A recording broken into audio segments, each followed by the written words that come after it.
Hi guys, it's me again. I'm going to do this video about Johannesburg and Durban, sunny Durban, or at least until 5 minutes ago it was sunny. And I'm just going to do this as like a bit of a stream of consciousness video for you guys. I realised I was putting far too much pressure on myself to come up with all singing and dancing videos and got very long. So just going to talk at you and probably put some pictures in over the top of my voice, so you don't have to look at all of this for too long at one time. So, Johannesburg, I was there for 2 days this time round, having landed from the UK, and wasn't really expecting to do that much, but booked myself into the Curiosity, which is the backpackers. It's amazing, it's really communal. They've got a discount for anyone who plays an instrument, so naturally there are loads of like musicians there. I was walking around and like this one guy was just playing saxophone to a group of people, just as you do. It was absolutely fantastic. Loads of mosquitoes though, got bitten to death. You can't really see it because I've got super tan now, but yeah, huge number of bites. Actually try not to itch one on my foot now.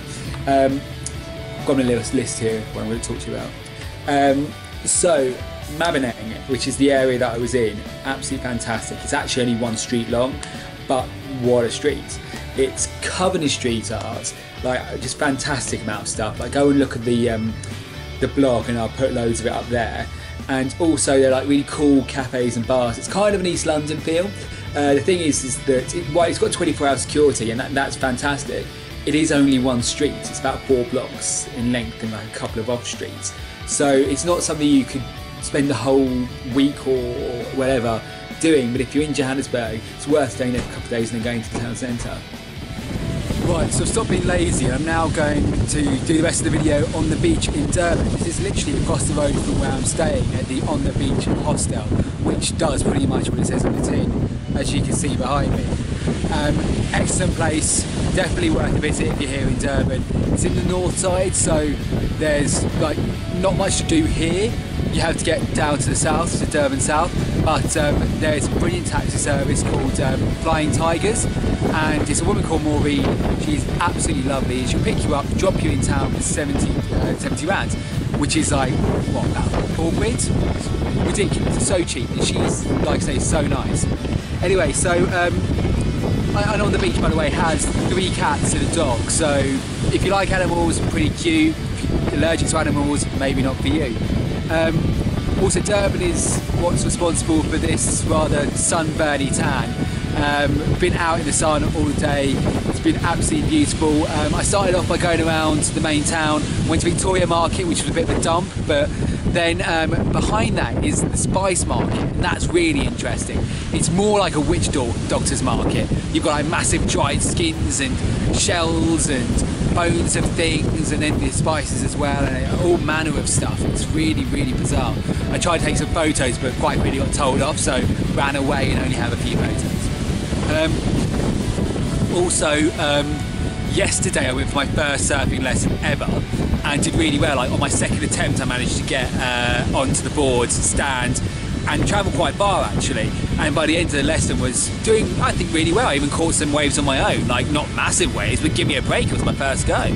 And then I walked down the entire length of Durban South coastline, which is quite weird. You know, there's some parts of the beach which are just completely for black people, and then some which are just completely full of white people. No rule saying one should be one way or the other, but that just seems to be how it's split up. Make of that what you will. Get down to the other side and there's the Moses Mabhida Stadium, and they do an adventure walk. So for people who are watching this from London or know it, you could do a walk over the O2, and that is pretty similar to what you do here. It's 500 steps, which doesn't sound a lot, but it's pretty steep, and you get to the top.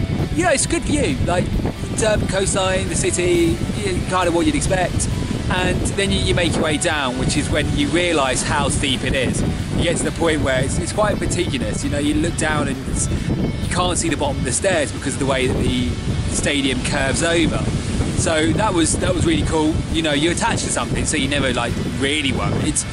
But it's still, you know, to look down is a bit shaky. The only things I wish I'd been able to do, at the stadium, you can swing from one side to the other on a bungee style rope, and that would have cost £50. On my budget at the moment, I can't keep spending loads of money on things, so I had to turn that down, as well as being able to go on a microlight across the coastline. Would have been fantastic, just don't have the money for it. And then the last thing was the trip of Valley of 1,000 Hills to see sort of the Zulu tribesmen and their way of life was the one big thing that was on my list, actually. And unfortunately, again, to get it by myself cost £50, and that's the thing when I'm travelling at the moment. I'm finding a lot of things are costing me, quite a bit of money because I'm paying the single supplements. So that's unfortunate, and I had to miss that out. So hopefully, when I go to other places, I'll be able to see more of the indigenous culture when I go there. That in a nutshell is my experience of Durban. I'm leaving tomorrow to go to Copy Bay and have been suggested to backpackers, which seems phenomenal. So you'll get that in the next video. But I hope you enjoyed this. As always, any comments, any advice, please leave comments under the video here. Please subscribe. Please check out the blog, www.twinetraveller.blogspot.co.uk. And yeah, I'm on Twitter and Facebook.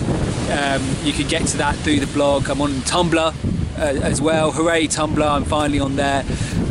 So you can check me out there as well. The dash end dash is dash 9. So yeah, check me out there too. And also, just on a side note, absolutely fallen in love with some few new comics. The Wicked and the Divine into Mag 6 at the moment, absolutely fantastic, by Kieran Gillian and crew from Young Avengers fame, fantastic. And then also Saga, just got into that, and that is the other side, that is brutal. Some of the storylines are pretty dark, but it's really good. The artist's work is fantastic, the storyline's really cool. Only got volume 1 at the moment, definitely going to buy volume 2. We're trying to pace myself so I don't spend all my money on comics and have to come home. Anyway, that's it. I hope you enjoyed the video, and see you soon.